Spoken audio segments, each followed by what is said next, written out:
additions or corrections to the agenda? Alright, we'll move on to oral communications. Anyone wishing to address the board on the consent calendar, information items, closed session items, or matters not listed on the agenda may do so during oral communication. Please limit your comments to 3 minutes. We follow all matters items at the time they are presented to the board.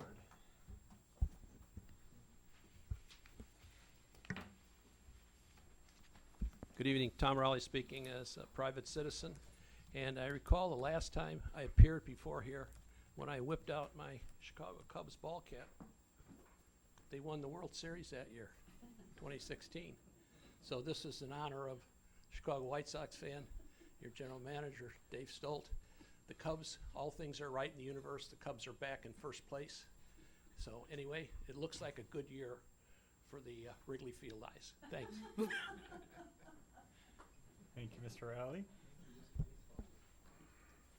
Thank you, George Riley. I'm speaking on behalf of Public Water now, just briefly.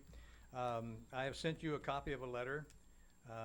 The letter is going to the subsection of the State Water Board. There's about 9 or 7, or I forget the number, of regional water quality control boards. It's called the Central Coast. I've sent a letter to them asking that they activate the authority they have to conduct a feasibility analysis of slant wells. In the Ocean Plan Amendment, the State Water Board demand for feasibility is then described how it will be addressed, and it states that the appropriate Regional Water Quality Control Board will have the authority to review the feasibility issues of it. My letter identifies a number of issues that I think ought to be addressed. A number of it is it's experimental, so the feasible should be a serious question. It's not just a casual question, it's a serious question. The patent holder sits in a position of data evaluation and oversight, which we think is a compromise. There's 150 feet of casing that's left in the drill pipe. We don't know whether that's a problem or not, but it's never been addressed in any CalAm report. The slant of the slant well is at 19 degrees now. The most angle of any previous slant well was 21 degrees, so they went 19 shallow, a little shallower. The future slants are at 14 degrees, so we don't know whether this casing that's left in the drill pipe is a problem of friction, gravity, weight. We don't know what, but we don't know whether we're going to have that problem in the future. Cost has not been addressed, and this cost is going out of sight. We know that the initial estimate for slant well cost was $4 million, and we've got that cited. And the latest number we have is over $21 million. So it's jumped up in a huge expense. We're complaining and claiming that ratepayers should not bear the burden of an experimental project that the state has demanded, and that somewhere in the state they need to take responsibility for it, and they're not. Coastal Commission isn't. PUC is not, as near as we can tell so far, and the State Water Board is not. So that's why we're calling attention to this. There's been no organized report around feasibility issues. We've asked Central Coast Regional Water Quality Control Board, we've asked them to stand up and take some responsibility for an evaluation.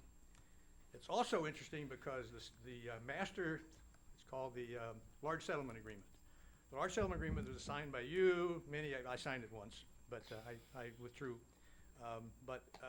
The language in the Large Settlement Agreement states very specifically, CalAm shall determine feasibility. That's what the agreement says. That's what's in the language that everybody signed on. And we're claiming that the State Water Board has jurisdiction, and they shouldn't allow CalAm to make that determination. They should make the determination. Thank you. You're getting a copy of the letter. Thank you, Mr. Riley.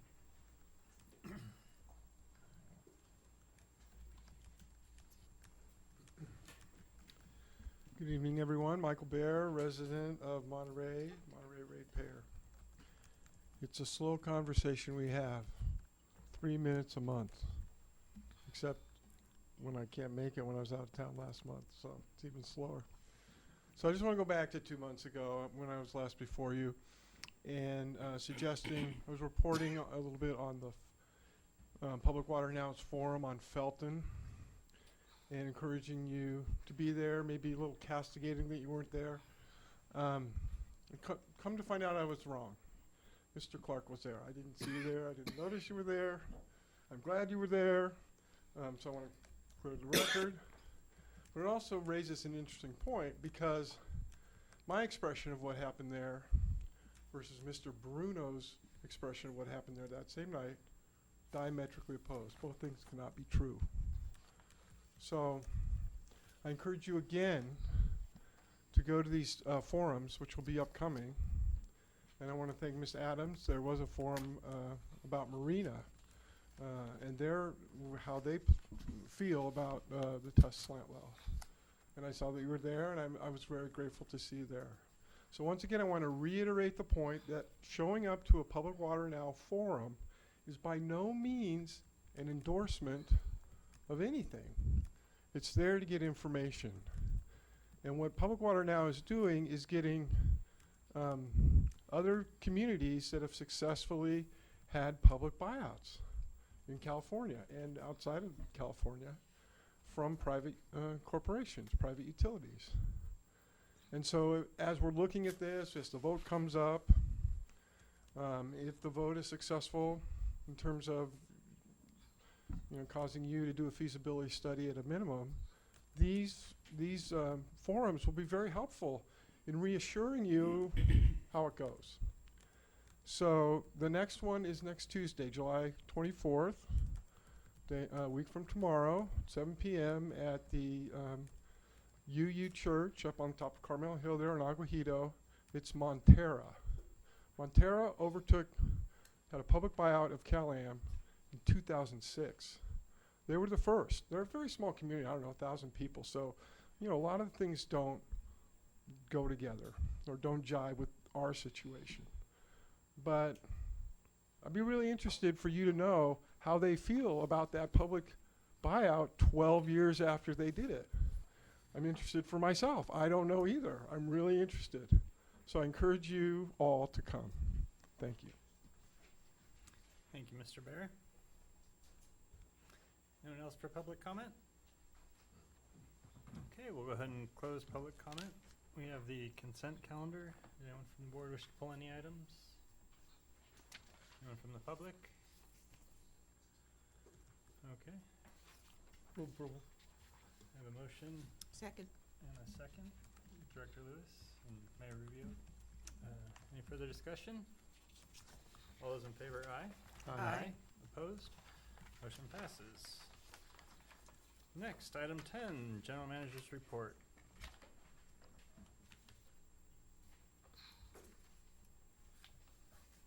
Oh, well.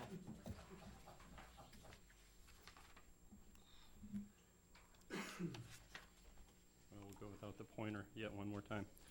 I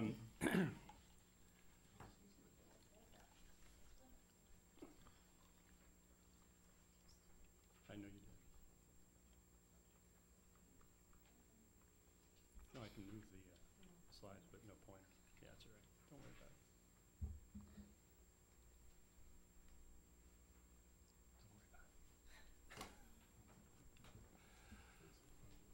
it. This is taking a look at compliance.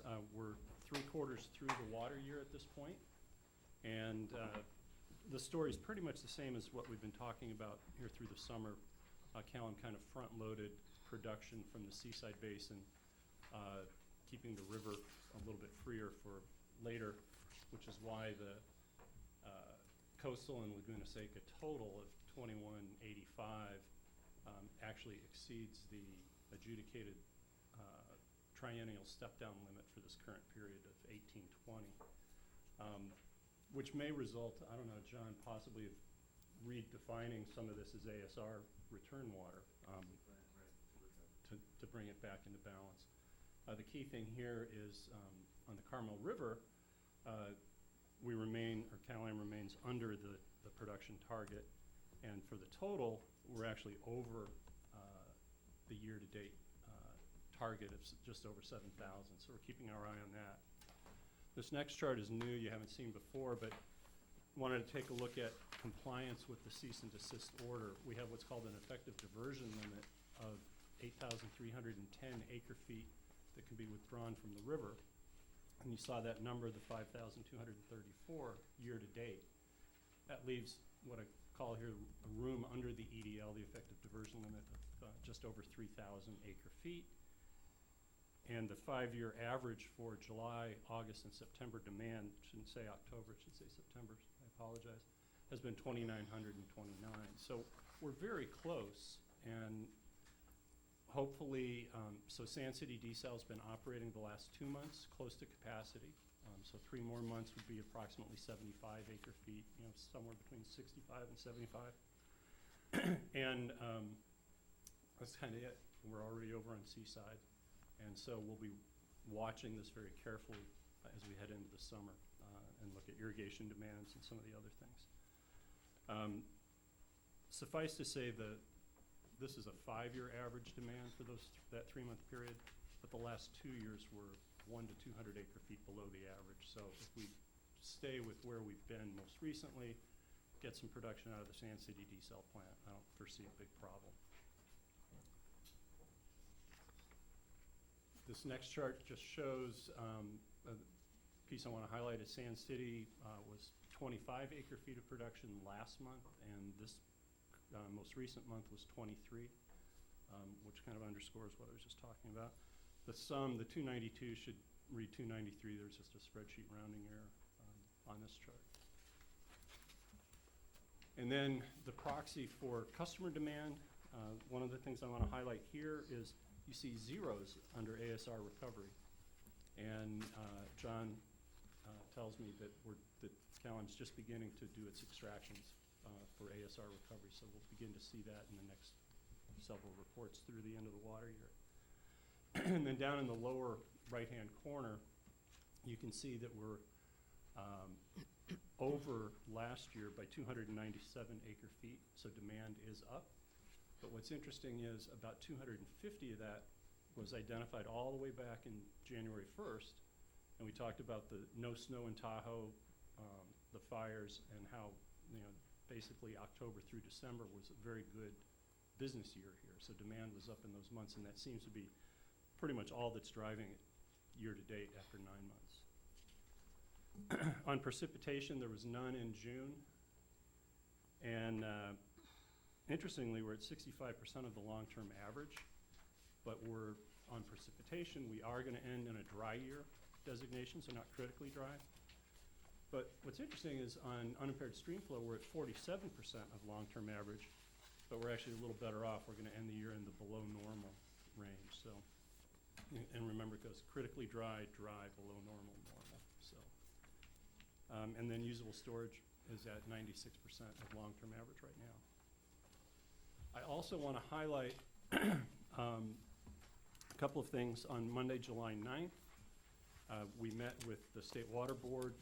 We had 7 State Board representatives, 3 from the district, 4 from Cal-Am, including Rich Finland. For a little while, we had Pacific Grove City Manager, Brian Neve and Luke Coletti representing the Carmel River Steelhead Association, and Larry Silver, attorney representing the Sierra Club.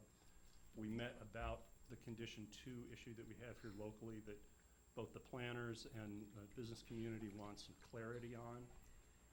We walked them through the district's approach to counting water and how we're neutral, you know, net neutral, that any project that comes through has to have water identified for its purposes, and any increment of increased use has to come from somewhere, a credit, an on-site credit, a water credit, or an entitlement, or a city's jurisdictional allocation. I think these were new issues for the State Board. Generally speaking, Sierra Club adamantly opposed any concept of water credit transfers. The Steelhead Association opposed any use of water because there's still unlawful diversions on the river. So we have a difference of opinion, but I think it was a positive meeting. We all came away saying that there's some room for growth and compromise. The next meeting is scheduled for next Friday, the 27th. So we'll see where it leads. It's going to take a little bit of time. But the new crowd seems attuned to wanting to learn a little bit more about district rules and regs. Also, since our last meeting, the taxpayers' lawsuit was finally, I think I sent you an email with the result. So we prevailed, so Tom had to go to the White Sox Cubs thing. Get me somehow. But, so that's pretty much done. It's run its course now, so we're in good shape. And I don't know if you have anything to report on that one. Okay. And that concludes the general manager's report. Okay, I see we didn't have closed session today, so no attorney's report, unless you had anything special you wanted to say. No report. All right, great. I like that. Item 12, directors' reports, including AB 1234 reports on trips, conferences, attendance, and meetings. Got nothing either. All right. Let's move on to the public hearings. We'll consider the first reading of ordinance number 179, clarifying rules related to the rebate program, permits, and water waste. It's exempt per CEQA guidelines.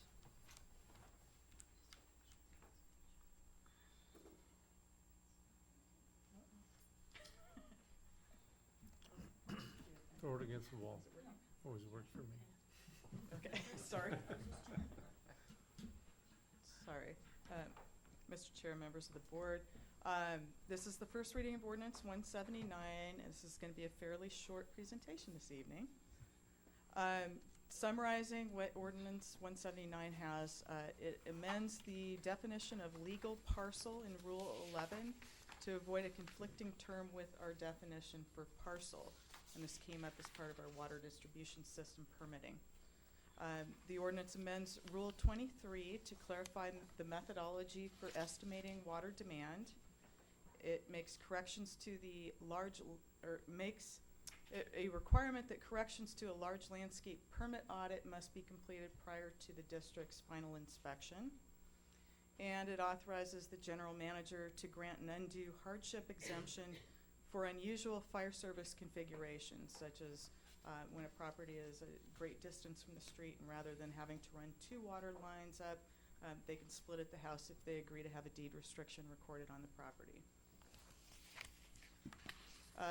Rule 141, the rebate program. This is the main reason we're bringing this forward right now. We've amended the ordinance to allow more than 20 toilet rebates for participants in the district's high efficiency appliance retrofit target program, and this is the one that the board approved in April for local disadvantaged communities. It's also amended to accept property managers' authorization for retrofits.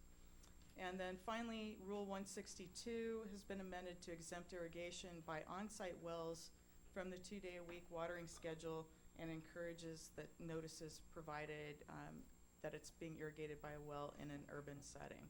And it was reviewed by the Water Demand Committee, and staff is recommending that the board approve the first reading this evening. It is categorically exempt from CEQA under the Section 15301 existing facilities. And if you have any questions, I'm happy to answer. Yes. There you go. There we go.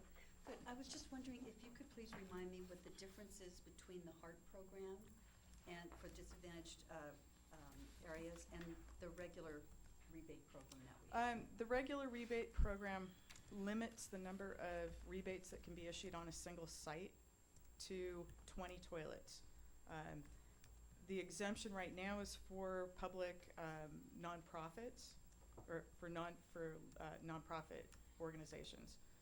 What this will do is allow those multifamily residential facilities that are in the DAC, the disadvantaged communities, to qualify for rebates for toilets.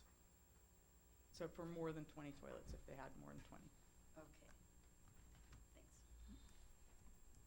Yeah, I just had a question on Rule 162, the exemptions by on-site wells in urban areas. I don't No, quite get the connection. The idea is that if, for instance, the fairgrounds is located in the city of Monterey, Okay, they have a well, we'd like them to post notice that their irrigation is occurring on days that are not normally required because it's being irrigated by a well and it's not our local water system. okay, and Del Monte Golf Course. Yeah, exactly. Okay, those got kinds it. of things, yeah.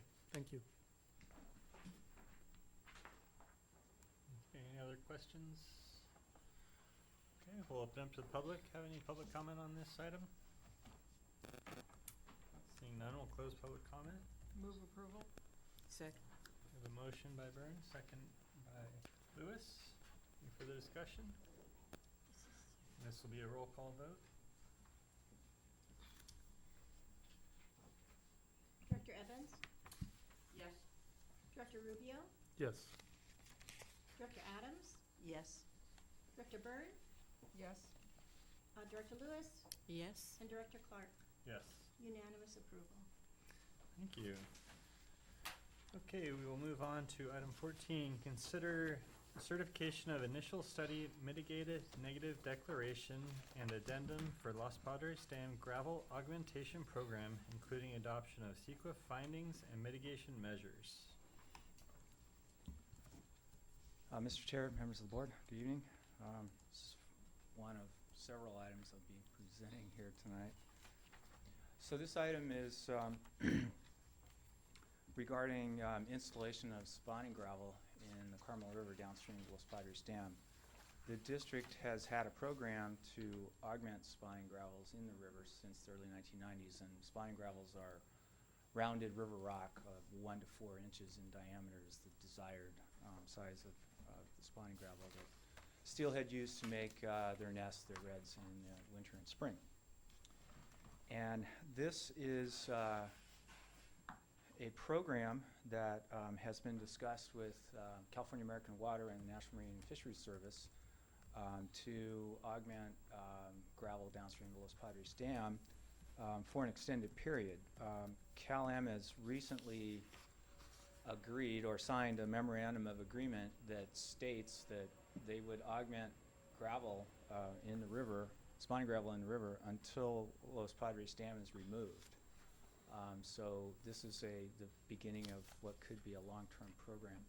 And the program is funded by Cal-Am under the National Marine and Fisheries Service agreement. So they've extended the settlement agreement that's associated with the cease and desist order, and so the funds for doing this work would come out of the settlement agreement funds. So the current proposal is to initially import 2,000 tons of spawning gravel, and it would come from a pretty long way away. I think it comes from outside of Fresno. It's an 8-hour round trip for each truck, but that's the nearest source of spawning gravel that we can find. And it would be trucked into Los Padres Dam, placed for storage until all the material is there, and then the material would be moved into the river channel over a period of probably 1 to 2 weeks. And the initial installation would be about 1,500 tons for this year. Then there would be up to about another 500 tons that could be placed, presuming that the river washes the gravel downstream and there's enough room to place additional material. And then we estimate that this could be repeated perhaps 3 or 4 times over a 10-year period, depending on river flows. This initial installation requires CEQA action, and Cal-Am is reimbursing the district for the costs associated with obtaining permits. The district is doing the work for CEQA. And then Cal-Am would be funding the purchase of the gravel purchase. And so the location is immediately downstream of Los Padres Dam, just downstream of the plunge pool. And so there's a photo on the left that shows a project that was completed by the district in 2015 that has a similar footprint that was permitted through the California Department of Fish and Wildlife Fisheries Restoration Grant Program. And it was also funded by the Department of Fish and Wildlife. And so you can see in the upper left, there's what looks like an old metal rack. That's actually the top of the Alaskan Steep Pass fish ladder that has been abandoned. Fish used to swim upstream and swim into that ladder and then be caught in a trap off to the left of this photo. And that has been replaced by a trap and truck operation on the right side of that photo as you're looking upstream. And so the general location is shown in the right-hand side of the slide. As you can see Los Padres Dam in the lower left corner of the blue. And the material would be placed in an approximately 1 mile part of the river downstream of the dam. So the board does need to act as an independent body to consider potential impacts and mitigation measures.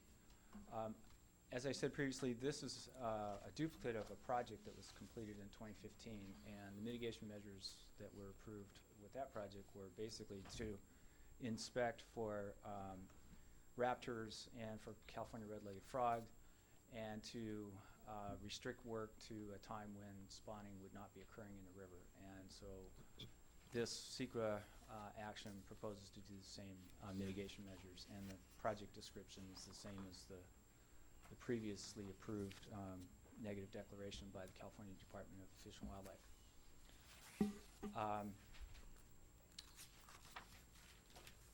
So what you need to be able to do is determine that this project will not have a significant effect on the environment with the proposed mitigation measures. And as I said, there could be impacts to steelhead and other sensitive species. We have proposed the mitigation measures in the environmental document.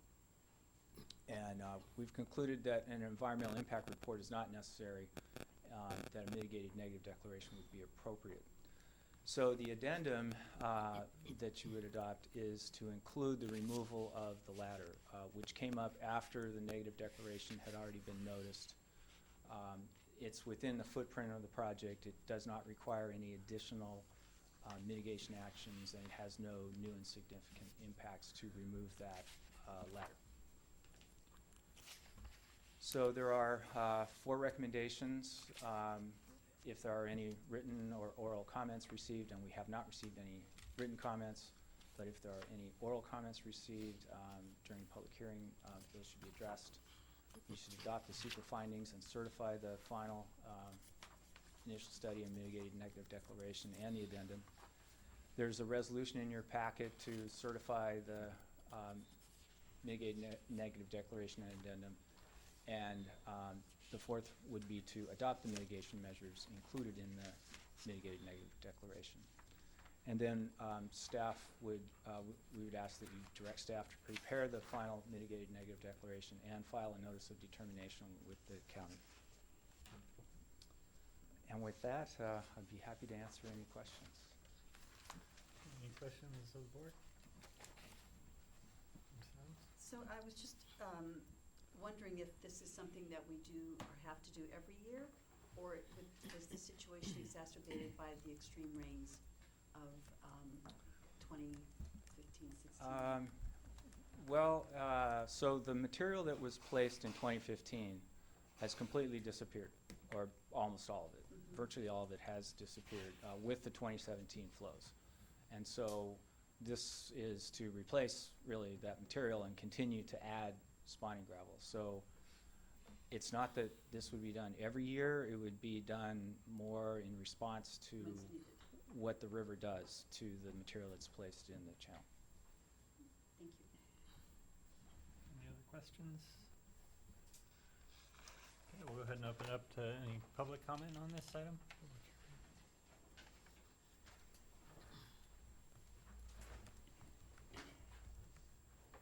Is there a budget allocation for this project?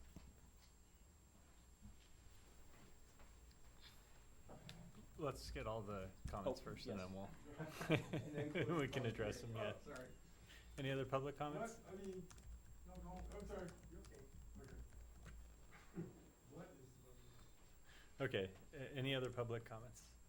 Okay. With none, we'll close public comment. And staff, can you address the question? Yes, there is, and it's reimbursable from CalAm for the permit acquisition. The purchase of gravel is by CalAm, so there is no district expenditure for the purchase of gravel. They are going to contract with the trucking operation and the gravel supplier, and the district staff would oversee placement of the material and would monitor the site. Just to clarify, when he says paid for by CalAm, that means paid for by the ratepayers. This was an agreement put in place between National Marine Fisheries Service and CalAm as continuing mitigation for their unlawful withdrawals, and therefore it's a pact made between those parties for which the ratepayers will pay. Okay. Okay, so are we, the ratepayers, then going to reimburse the Monterey Peninsula Water Management District for staff time that it takes to do this project? No, as the district contribution, the staff time is just part of our ongoing funding of staff operations. This is a program that the district has done for several decades now, and we feel we should continue to manage this program. Thank you.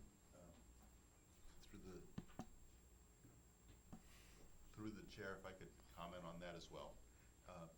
If the district were to be compensated by CalAM on this project, then CalAM could add this to its rate base and earn a profit on that. So the district's choosing not to pass through its expenses actually can cause a net savings to the ratepayer.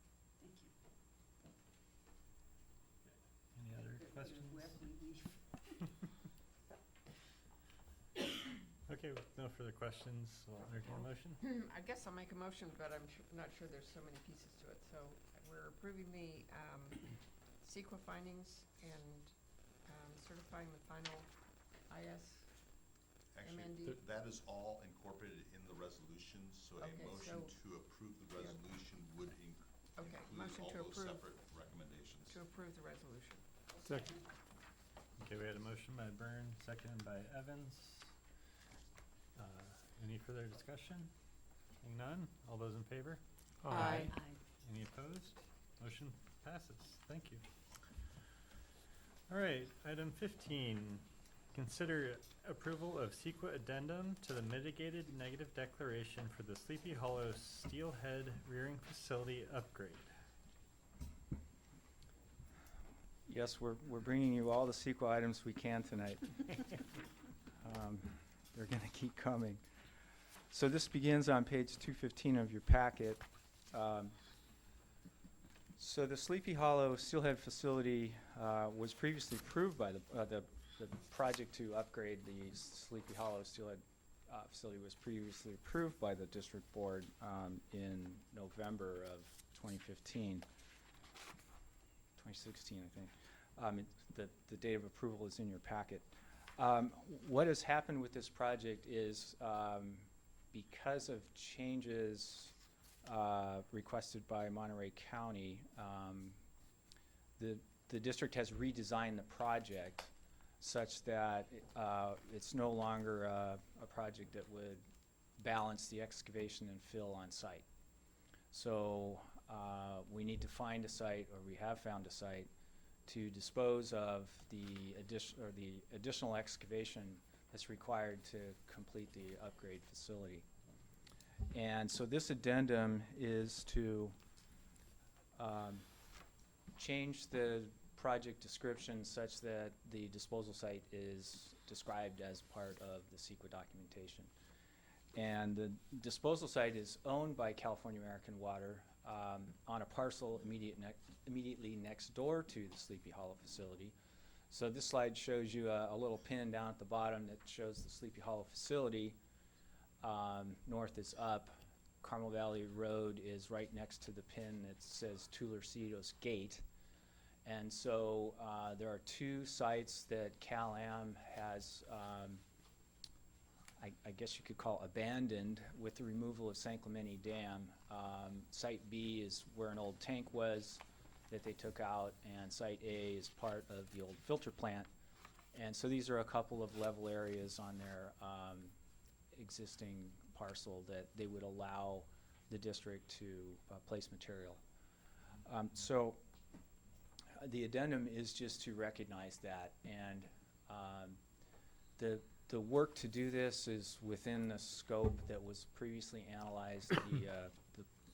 Any increase, potential increase in pollution, for instance, is not significant. The amount of air pollution from this project is well below the local air standard requirements. So the CEQA record that you have to consider is the initial study and mitigated negative declaration that was approved in November of 2016. There was an addendum to correct a description of the distinct population segment of the Carmel River steelhead that the district approved in January 2017. The Coastal Conservancy approved an addendum to recognize that one of the mitigation measures had been changed as a result of a redesign of the project. So the CEQA action, again, is to consider everything in the record, these previous actions as well as this proposal, and determine that the work would not have a significant effect on the environment. So as I said, the effects of excavation and equipment were previously studied. There are no new and significant effects from the earth-moving activities that are proposed. And so, once again, an environmental impact report is not appropriate, but an addendum is. And so the recommendation isn't quite as detailed as the last one, but it's similar. If there are any public comments at the hearing, they should be addressed. The board should adopt the CEQA findings of environmental review and adopt the resolution certifying the addendum. And with that, I guess I could answer questions. Okay, Questions tonight? start over here. So I'm just curious, when we have a situation like this where we have all of this extra material that needs to be placed someplace, do we ever do a scan of the river to look at areas that had flooded in the last X number of years to see whether or not placing any of the materials there might be a good idea or a workable plan? Well, as a matter of fact, you've already voted to approve funding for a project tonight in the consent calendar to do stream bank restoration at Rancho San Carlos Road. I remember seeing That project happens to need several hundred cubic yards of fill. So if the stars align, some of the material from Sleepy Hollow, which is river material, would be taken down to the Rancho San Carlos project and used as backfill. If the two projects are on the same schedule and I can arrange that, I will. The problem with placing fill in the river is that you have to demonstrate that there are no impacts to flood elevations. And so, for instance, the San Carlos project, that was an erosion site where the river removed material. Placing fill into that site does not exacerbate flood elevations. But other areas of the river where there hasn't been erosion, there would have to be a flood study done or a site-specific study done in order to place fill to demonstrate that there would be no impacts to any adjacent property owners. So it seems straightforward, but it gets pretty tricky when there's potential changes to flood elevations involved with placing fill.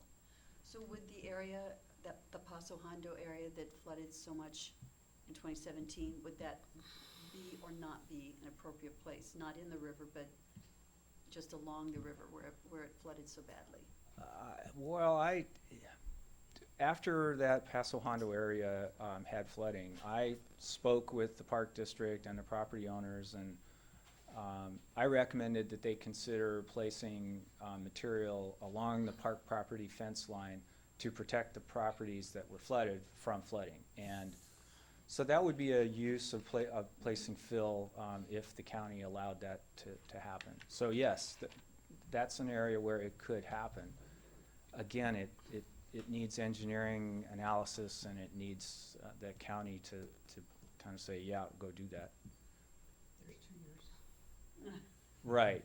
That's a 2-year project. I think my entity's getting dissed here, but I'm not sure. It's the process set up through both FEMA and the county regulations. That's something that has to be reviewed at the federal level. And state and federal agencies. Pardon? And state and federal agencies. Of course, yes, the state and federal regulatory agencies as well. That's Or maybe not in our lifetime. Okay, thank you for that explanation, I appreciate it, and I wish that it could be, you know, a little different so that it could be done to remediate the problems that I know we'll probably have again the next time we have, you know, a super rain year, so. But I The- understand the limitations. The river is changing, I should say. yes. Yeah, my question centers around I guess, the root cause of having to change it. Why weren't we able to balance the project site?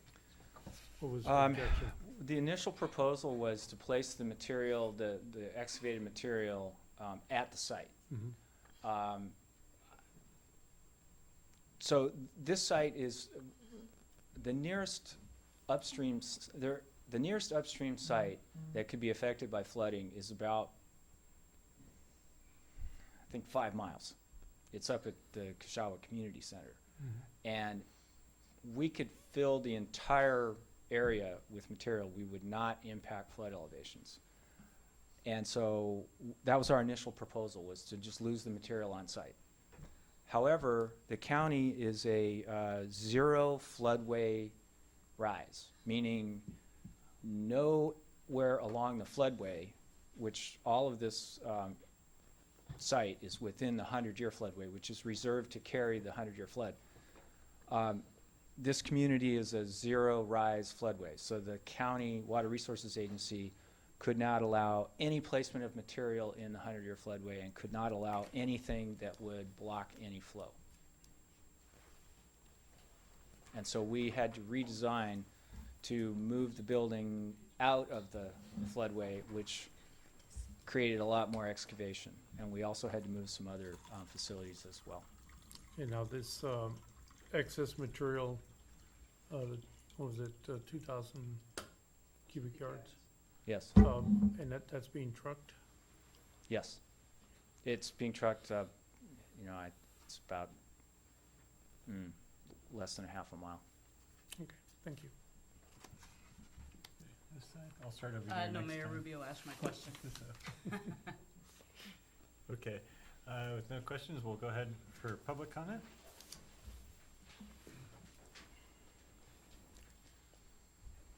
Just following up on the discussion about the placement, if you were to put it in this site a half mile up the river, couldn't you just go grab it and use it in Paso Hondo?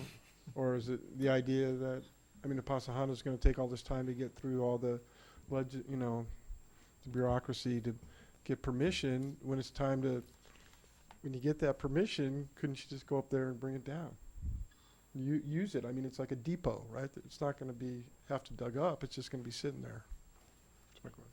It's just a thought. Okay, thank you. Mud bank. Yep. Any other public comments? Okay, we'll go ahead and close public comment on this item. Any other questions or comments?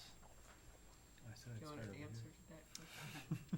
Do you want an answer to that question? It's not, when the material's there, it's there. If someone needs it, we can figure out something. So, with that, I'll entertain a motion. Make I'll a move motion to approval. adopt the resolution certifying the addendum. I'll second. Sorry. All right, we have a motion by Mayor Rubio, second by Supervisor Adams. I'll call the question. All those in favor? Aye. Any opposed? Motion passes. Okay, moving on to item 16. Consider approval of CEQA addendum for the ASR EIR-EA for the Backflush Basin expansion.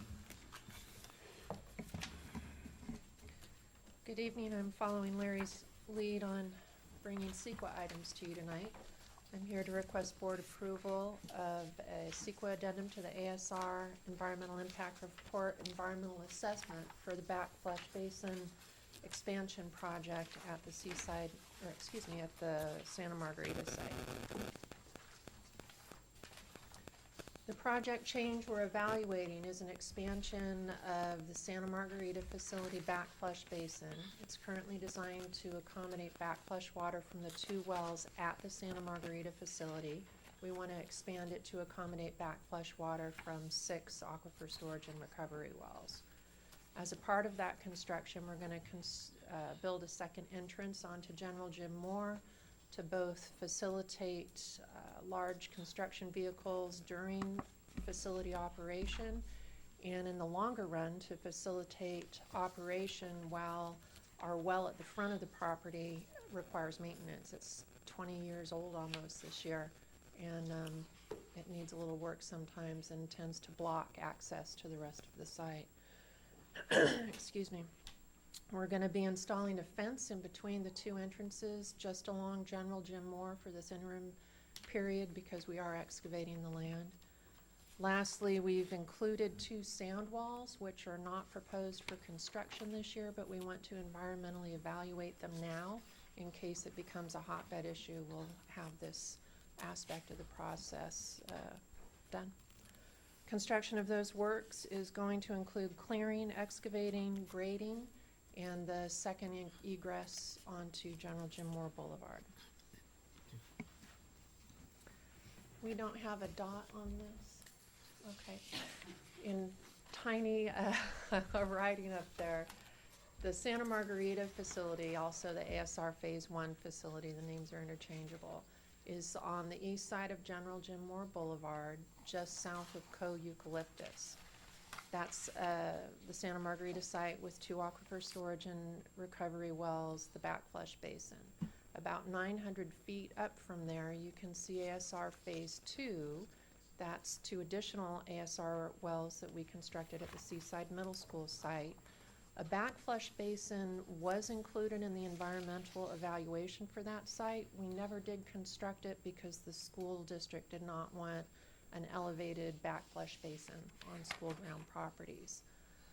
The remaining 2 out of the 6 wells are potentially going to be constructed by CalAm up at what's called the Fitch Park site, which is across from the golf course at the north end of General Jim Moore Boulevard at a place called Ardanis Circle.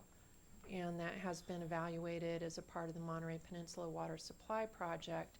In that EIR, they reference that the backflush basin water is going to be conveyed to the Santa Margarita facility. A map of the project works follows. The smaller area to the south outlined in blue is the existing basin. The crosshatch blue area is the proposed expansion of the basin. Along the frontage road on General Jim Moore, you see a purple fence in between our current entrance and the future entrance. Santa Margarita facility exists on the former Fort Ord in a munitions response area. Any soil excavated on that land has to stay in the munitions response area. For instance, we couldn't take it to the river to use it as fill. We could get in trouble on a lot of different fronts. It's too silty anyways. Yeah. So we're planning on temporarily stockpiling it at the back of the site. It's up against about a 6-foot almost vertical cliff, out of view, no retaining walls required, and we can move it somewhere else on the MRA when that opportunity arises.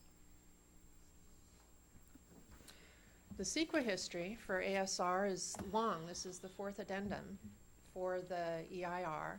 The original EIR was approved in 2006. We adopted, well, y'all adopted findings, adopted a mitigation monitoring plan, and approved the project construction of the Santa Margarita site, again with the 2 wells and the basin to accommodate 2 wells. In 2012, the first addendum was approved by the board. That was to construct an additional 2 wells at the Seaside Middle School. Again, a backflush basin was environmentally evaluated, but it wasn't ever constructed, and that project was approved. In 2016, the Hilby Avenue Pump Station and Monterey Pipeline were approved as a 3rd addendum to our project. As an aside, it was also approved as an addendum to a Pure Water Monterey project by the board next door. In 2017, the board approved a 3rd addendum, for a realignment of a portion of the Monterey Pipeline in Pacific Grove. And that is our lengthy history coming to CEQA guideline.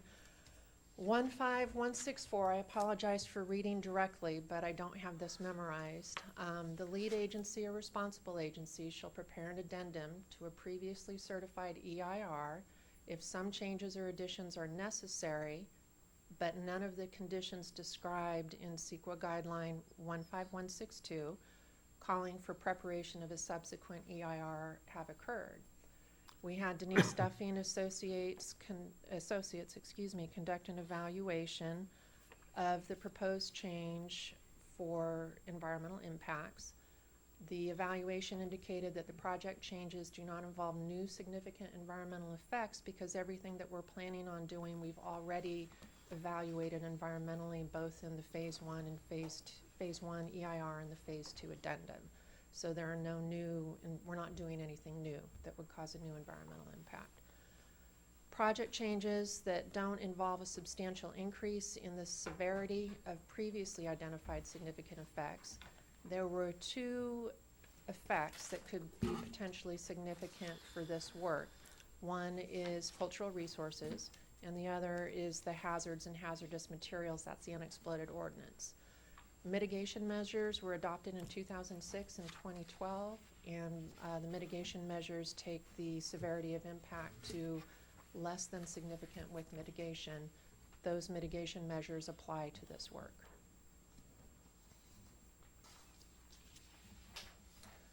Circumstances have not substantially changed involving new significant environmental effects or a substantial increase in the severity of previously identified significant effects. Circumstance, we're still on the MRA, nobody's built next to us, nothing has changed. There's no new information of substantial importance which was not known and could not have been known at the time the previous EIR was certified. That includes as it would affect different alternatives and mitigation measures. There is no new information that's changed since 2006. The proposed project is found to be a technical change that does not call for preparation of a subsequent EIR. So I'm requesting that staff is requesting that the board adopt resolution 2018-17 with findings as addendum 4 to the ASR EIR EA for the proposed project changes. Are there any questions, or do you move to public? Is there any questions? We'll start over here. Mary? All right. Okay, we'll go ahead and open up public comment. Public, seeing no public, we'll go ahead and close it. Any other discussion, or I'll entertain a motion? I move approval of staff recommendation. I'll second. Okay, motion Evans, second Director Lewis. All those in favor? Aye. Any opposed? Motion passes. Item number 17. Consider declaring Monterey County zoning ordinance inapplicable to the Sleepy Hollow Steelhead Rearing Facility upgrade. CEQA does not constitute a project per CEQA. Members of the board, once again. So this begins on page 381 of your packet, and although it sounds formidable, I will step through an explanation of what is being requested. So this is related to what we were talking about previously with the length of time it takes to get projects permitted. The district submitted an application early last year to Monterey County for the Sleepy Hollow facility upgrade.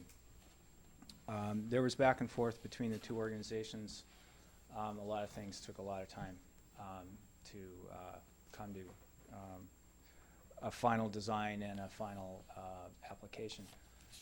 The bottom line here is that the process and timing of obtaining Monterey County permits would prevent the district from completing construction of needed improvements in the channel of the Carmel River this year. It's likely that we could not complete the process before probably the end of September and maybe into October. Under one of the permits that we have, the work has to be done in the channel of the Carmel River by October 1st. And that work is actually to place a new intake and cone screen in the channel. We certainly can't do that with river flow, and if we can't do that this year, we'd have to wait until next summer, and we're hoping to have the facility in place and online to run next year. The National Marine Fisheries Service and California Department of Fish and Wildlife have allowed the district not to run the facility this year in order to complete construction. We did have back and forth with the county. The county had some concerns about the design. As I said previously, they didn't want to see improvements in the floodway. So we did redesign the project. Okay, I guess I stepped ahead here. The project is basically designed to meet all of the county requirements. The process for completing the work would meet all of the county requirements, for instance, for inspections and monitoring, and we will have documentation of the facilities, the new facilities, and the construction. So in order to declare that the county regulations don't apply to this project, which is under Government Code Section 53096, the board can exempt the project from local ordinances. Utilities can exempt facilities that transmit water. There's a separate section of the code for that. This facility, although it does transmit water, it's more associated with transmitting water. In other words, it's a mitigation necessary for CalAm and for others to continue diverting water from the Carmel River. So this code, this part of the code does apply to facilities related to storage or transmission. So we believe that the Sleepy Hollow facility meets that test.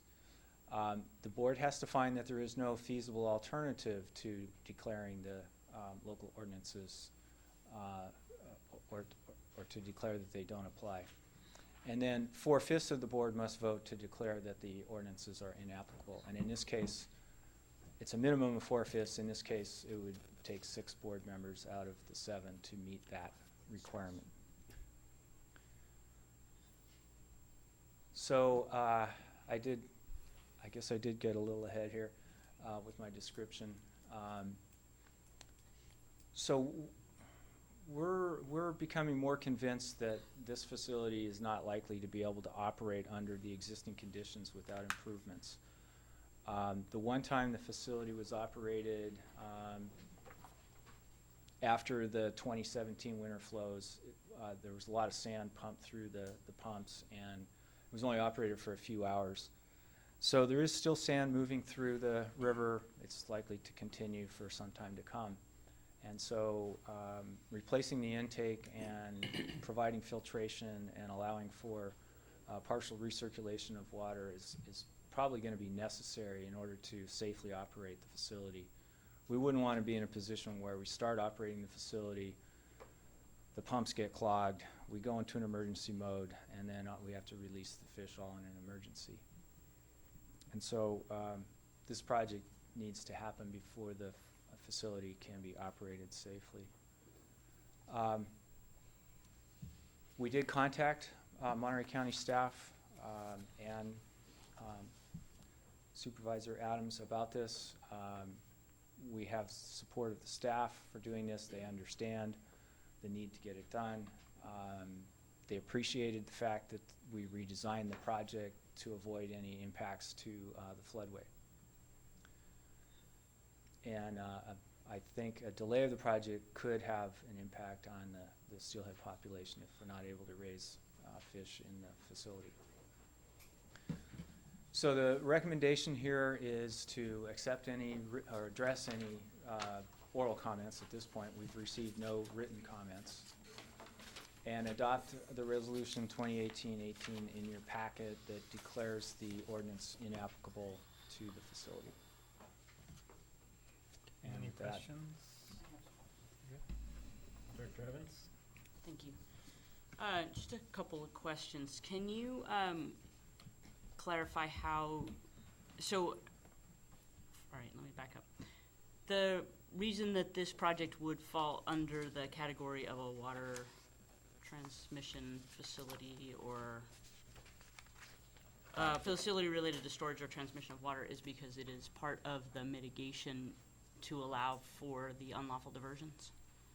Well, it's Or can part you of- help me understand the connection to a It- storage or transmission? It's facility? actually a mitigation for diversion of water, so legal or illegal. It's a mitigation for the impacts associated with Carmel River diversions. And so that is how it, That's the link under the government That's the code, link, that it okay. would be an associated facility. associated facility? Yes. Okay. And then, just to clarify that the district that you staff had applied with the Monterey County for a permit back in March of 2017, Yes. and we're still awaiting that, and that is, then we are still awaiting that, and it looks like it wouldn't come in until the fall, which would be after the time frame for doing this project. Yes, if Okay. the board approves this action, we would inform Monterey County that the ordinance is inapplicable. We would not go forward with county permits. Correct. Okay, I understand now. Thank you. That's all I have. Any other questions? Okay, go ahead and open up for public comment.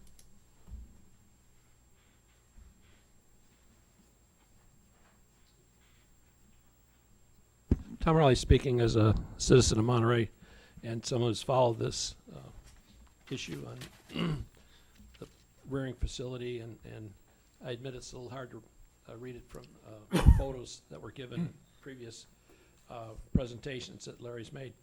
And maybe the letters are in the staff report, and I admit I have not looked at the staff report. I've had ahead of time whether there's any input from Steelhead Association. So I don't know, maybe Larry can answer that, Todd, is that? It just seems like these are important projects for the population Steelhead. I would think they'd want to be here to make sure that this project move forward. So I'm a little bit surprised about that. Thank you. Mr. Rowley, any other public comment? Seeing none, we'll go ahead and close public comment. I'd like to make the motion to adopt Resolution 2018-18. Second? Okay, we had a motion Adam, second Byrne. All those in favor? Aye. Any opposed? Motion passes unanimously. Okay, moving on to the action items. Number 18, consider expenditure for the construction, to contract for construction and related services for the Sleepy Hollow Steelhead Rearing Facility Raw Water Intake and Water Supply System Upgrade Project. And we just did some sequel work on it for that, so. Lots of Sleepy Hollow work tonight. I do want to call your attention to one thing here. In the staff note, which begins on page 387, well, actually, a couple of things. So the cost estimate for this project shows $2 million. What it doesn't state is that 1.8 million of that is eligible for reimbursement from the Coastal Conservancy. So I just want to make that clear in case you're looking at that with big eyes going $2 million for the steelhead. So the intake upgrade is just to go back to some of the previous presentations and recapture some of that. The upgrade is to deal with the intake problems so associated with both high flow and low flow. So in the upper center of your picture, you're looking at the intake at a winter flow where if there were a problem with the pumps down in that intake, and the lower left shows you the access, we really can't get to that facility. And the lower right shows you the drum screen, the existing drum screen that was pulled for a repair, which sits about 10 feet away from the X on that picture with the river flow. And so we need to address the fact that this intake can't handle changed conditions. It also can't handle low flows. In other words, when we go into a drought situation and there's not enough storage in Los Padres Reservoir, the releases have to be cut so low that this facility can't operate at very low flows. And it's important to be able to operate, especially during a drought. And so the facility upgrade would allow the district to operate at much lower flows than it currently can now. And so when I talk about the facility needing to adapt to changed conditions, the upper left photo in this slide shows you the discharge from the rearing channel. And that discharges directly to a pool in the river. The lower right photo shows you the same discharge channel that's completely filled in with sand. And that had to be dug out. And so the type of material that's coming downstream after the removal of San Clemente Dam is a lot of fine material. And so this upgrade would help deal with conditions such as these that could threaten the facility's operation. The proposal would be to locate a cone screen shown on the lower left corner in a pool near the discharge area in the deepest part. From there, the water is pumped up through a wet well, and that cooling tower at the upper right would be elevated so that we reduce one of the pumping stages, and then it would flow through gravity down into the rearing channel. And then another part of the upgrade, and so just putting in the cone screen and piping and elevating the cooling tower and doing that kind of stuff was roughly estimated at about $1 million. The RAS portion was, which is recirculating aquaculture system, was estimated to be about $400,000, but we'll get to the actual cost. So what you see here is a schematic showing the rearing channel from the lower right to the upper left as a little squiggly line of rectangular boxes. And so what's currently done now is at the upper right of the photo, water is extracted from the river. It's pumped over to the lower right where it's put through a cooling tower and then into the rearing channel.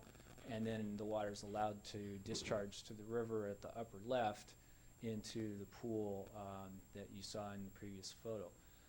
What the recirculation portion would do would allow the district to take a portion of that water that's circulated through the rearing channel, take it through a building just off to the right of the end of the rearing channel, and filter it and take it through ultraviolet radiation so that there can be disease control and filtration of sediment.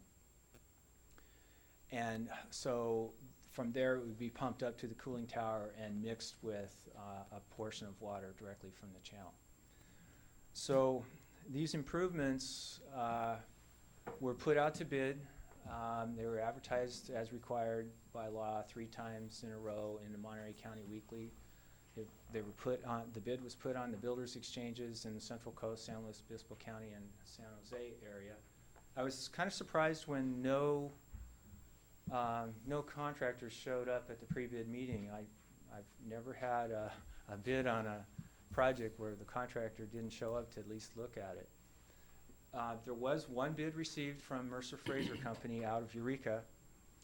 They've done a lot of similar work. They've worked for the city of Rohnert Park. The public works director in a public newspaper commented that they did really good work for the city. They've been around, they claim to have been around for 149 years. I'm sure that's in various reincarnations. Their bid was responsive to the district's requirements, and the district is eligible for reimbursement of up to $1.8 million in expenses for this project from the State Coastal Conservancy under the settlement agreement funds that CalAm, the ratepayers, pay. I did call the CEO of the company and kind of quizzed him about, well, you know, you didn't even want to come and take a look, and he said, you know, we've done similar work. I didn't see anything that was out of the ordinary. I didn't feel like I needed to see it. So, you know, I was shocked, but he sounded confident in his bid. Didn't he say he Googled it? Pardon? Didn't he Google it? Yeah, Yeah. right, So- yeah. I mean, he knows where it is. It's a little different. I mean, Google's pretty good, but not that great. Did you say confident or competent? He sounded confident in his bid. Okay. Yeah, and I from what I can tell, they're competent as well. Okay. So I also, I need to call your attention to a little error on the recommendation. Here, the construction is shown with survey, inspection, and record drawings, which are actually total up to $40,000 in services, and then a contingency of 8%, a little bit less than perhaps I'd like, but enough of a contingency at least to begin, and hopefully the contractor has bid this to, where there's not a need for a lot of change orders. So the recommendation would be to authorize the general manager to enter into a contract with Mercer Fraser for the bid amount of $1.8 million. Approve services for up to $40,000. Your staff note says $30,000. And then authorize a contingency of $157,000 for a total of $2 million. And this was a budgeted item, and it did show $1.8 million in reimbursement from the Coastal Conservancy for the budget. And so with that, I would answer any questions. Good presentation, Larry. I have several questions in regards to the bidding process. So when you put out your request for bids, did you have pre-qualification language in that? The only there was a requirement for a general contractor's A license. Uh-huh. And then there was a desire to have experience in cell-mounted streams. Okay, and it wasn't required to be at the pre-job, pre-bid conference? You know, in retrospect, perhaps I should have had that as a requirement, but I thought the project is complex enough that anybody who's going to bid on this was going to be there. Yeah. I just underestimated the confidence of the contractor. Okay, and then so you didn't really have a really extensive pre-qualification list, so you just matched them up. Correct. Since it wasn't required for him to show up, and he's the only one, so. The requirement was that they had to have a valid contractor's general contractor's A license, which allows them to do everything on the job site. Yeah. Okay, so I hope when you do the contract, you got a good, healthy retention in case. Under California state law, you can only require 5%. 5%. Yeah, it was reduced a few years ago from 10% to 5%. What does that mean?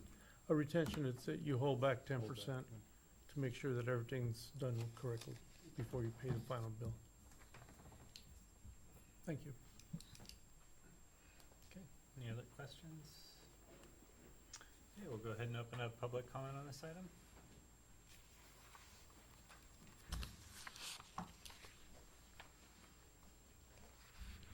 Yeah, I'd just like to clarify, it sounds like this company has never done work for the district before.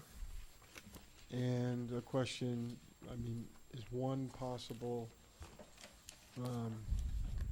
decision of the board or motion of the board to require him to come out before they award the contract?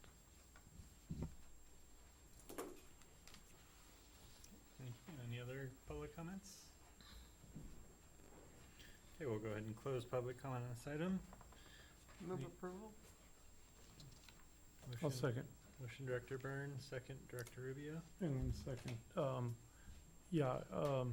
You know, normally when you don't get very many contractors to approach, you look at your specs and your pre-quals and your rebid.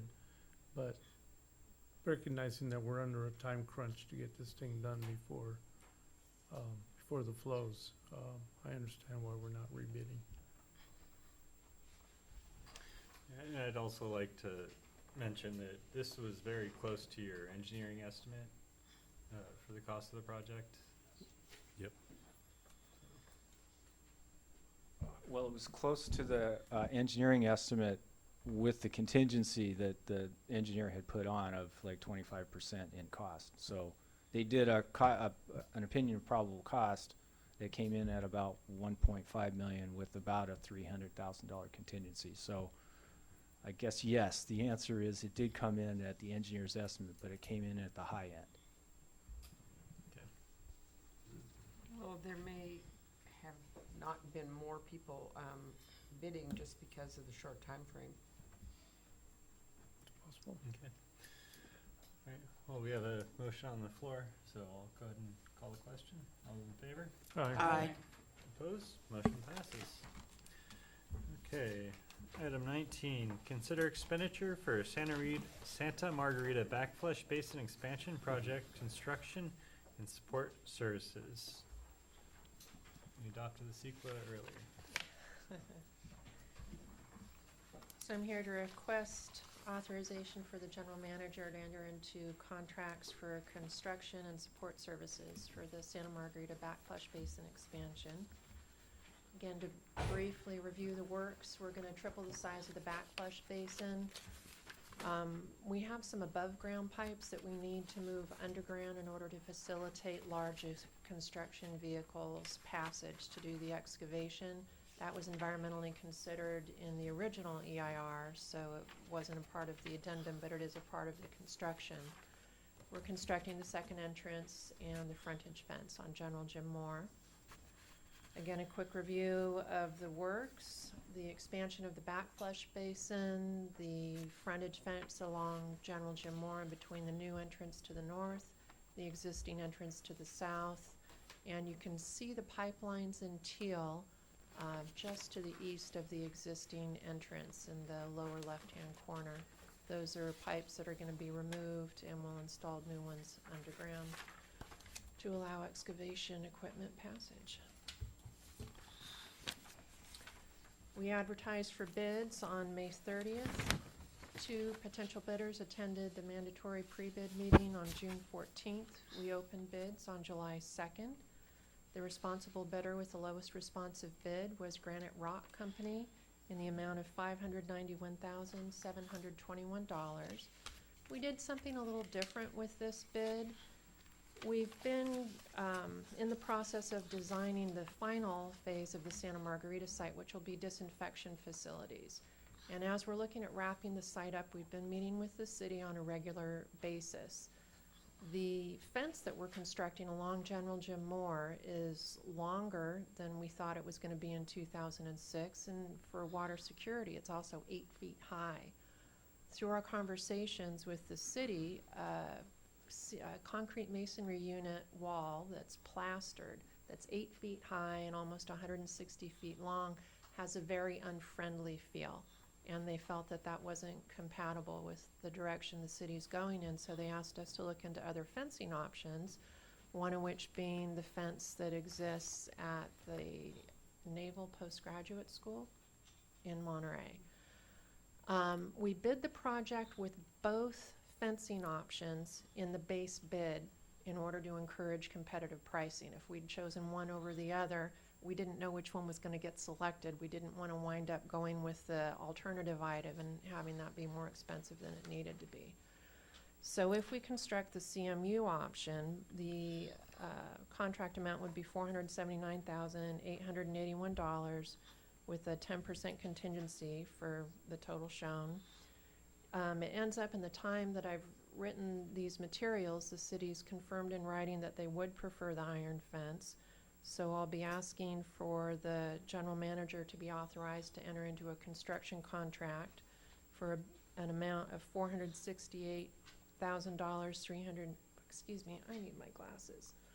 $468,361 with a 10% contingency for an amount not to exceed $515,197. Along with construction comes construction management. We need to coordinate the services. We are certainly going to have to do a very good survey on the backflush basin excavation. We'll have special inspection and testing for geotechnical concrete rebar. Additionally, we have the more traditional construction management tasks of reviewing submittals, RFIs, change orders, and progress payments. We have internal project management for any consultant would be a part of fee, as well as coordination with CalAm. Those pipes that we're installing underground, we're going to have to coordinate with CalAm to come out and test and make sure everything's done according to Department of Drinking Water standards. And then the final as-built drawings for the backflush basin and where those, well, really just the backflush basin.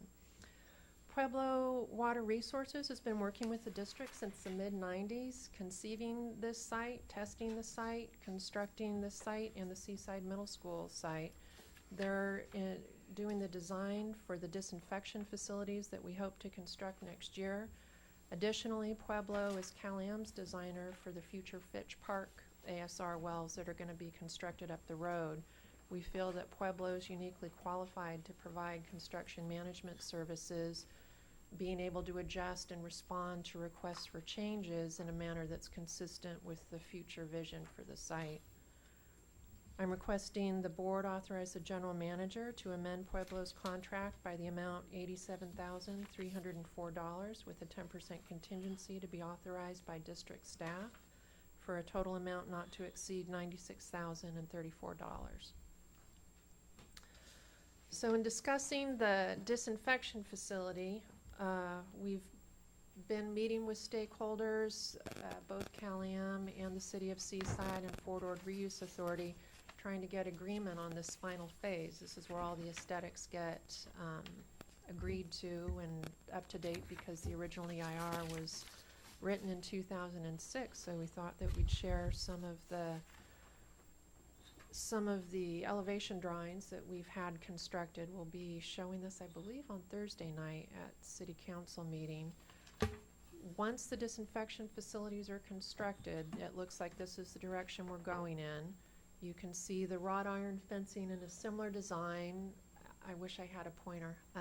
You can see the wrought iron fencing in a similar design as the Naval Postgraduate School. Those very fancy gates and the side fencing would not be installed until after the disinfection facilities are finished up, because I don't want to have to pay to have them reconstructed when the next contractor knocks them down.